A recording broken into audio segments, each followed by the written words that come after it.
lost children. And the question that you will get, or the question that we get, is how? How do you cope with losing a child? No matter how age, how big, what age they are, how big they are, how small they are, that doesn't matter. The fact is that you lost a child. Okay, that's a sensitive subject. And the question that you get is, how do you cope? How do you cope with that loss? When we were growing up as little kids, when we went through something, whether it was with our friend, if it was with our parents, whoever it was, I know my thing that I did, I used to write. I used to write a lot of poetry. I used to write poems. All my poems would be about how I felt that day, if somebody hurt me, if they did me wrong, if I had a fight, whatever happened. That was what I wrote about. So after we lost our son, I decided, okay, writing is a stress reliever for me. So why not write a book about what happened? Why not write a book about the things I went through after I lost my son? All the ups and downs that I experienced with, whether if it was family, if it was friends, or if it was just me going through what I was going through inside, if it was us going through what we were going through, why not write about it? Because if you write it down, it makes you feel better. It's a way to express your feelings, to express what you're going through. Because sometimes you're not always going to be able to talk to someone. They're not going to always understand what you're going through, because you can't understand something that has never happened to you. Now, you may say, yes, it happened to me, you know. That's my nephew, that's my niece, but it's nothing like a mother or a father losing a child. And I don't care how long it is, you don't forget about it. It's always there. You just learn how to cope with it. Me, I keep myself busy. I don't put myself in vulnerable situations that's going to take me back to that place where I came from.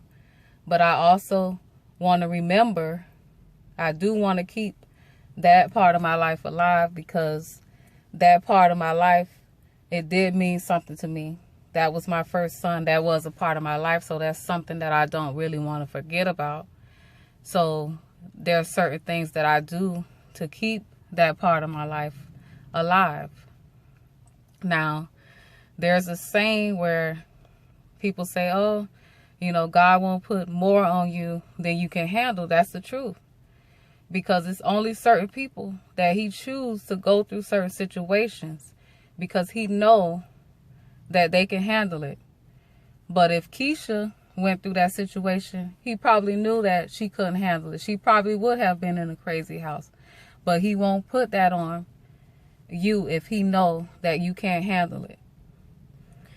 So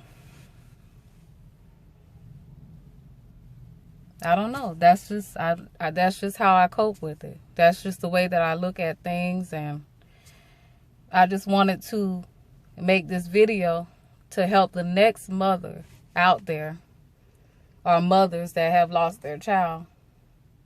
You know, if you feel that you just don't understand why, you may have been chosen. Sometimes it be the choices that you make in life. Sometimes it just be you're chosen to help someone else. And he knows that you're strong enough to endure that pain, and that there is a purpose for whatever has happened. And again, I would like to say sorry for everyone that has lost their child to gun violence.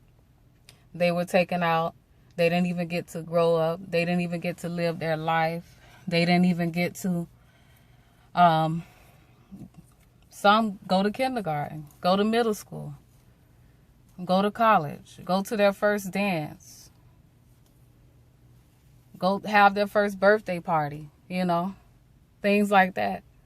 that never got to happen for the children that have lost their lives to senseless gun violence. And for what reason? It's no purpose behind what's going on in the world today. I mean, back in the days it was going on too, but it wasn't as bad as it is now. There wasn't children getting killed. There wasn't too many drive-bys. I mean, it was, if you wanted your guy, you got your guy. It wasn't like, oh, I'm going to shoot up the crowd, I'm going to shoot up the house. It was like, oh, I'm going to get my man. And they got the person they wanted. Now it's like, okay, you got these young people coming up. They're cowards. They're cowards. They don't want to face their guy. So they rather go shoot up a crowd or a group, or better yet, kill a child. I'm speaking because I lost a child, so I know how it feels. So for someone else to say, oh, okay, you might be saying, oh, she needs to get over that. Oh, what are you going to do? You cannot speak for someone that is going through what they're going through, because only they know what they're going through, because they have experienced it. And other people who have lost children can voice their opinions. Anybody else can voice their opinions, but don't try to tell somebody how they should feel. That's what I'm saying. But basically, this video was about coping. How can you cope with your loss?